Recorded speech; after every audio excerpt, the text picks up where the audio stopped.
எங்கள் வீட்டு புரோட்டா மாஸ்டர் அட்டி துவப்பு. என் மாதிரி எங்கே உங்களுக்கு பார்த்து பார்த்து எட்டி பார்க்கணுமே.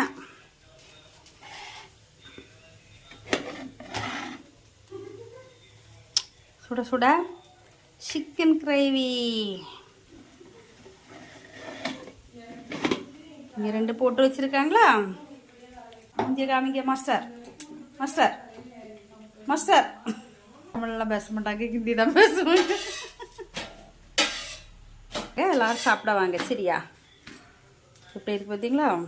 கடை பரோட்டா கூட தோத்துறோம், செம்ம டேஸ்ட்டாக இருக்கும். டார்ச் தனியாக ஒரு நேரம் ஆஃப் ஆகும். வாங்க வாங்க, பயங்கர பசி, சாப்பிட போகிறேன். கரண்ட் வேறு போயிட்டு. எப்படி பரோட்டா எப்படி? மாஸ்டருக்கு காசு இருந்தனா ஒரு காப்போ மோதிரமோ உண்டாக்கி போடலாம் இல்லையே?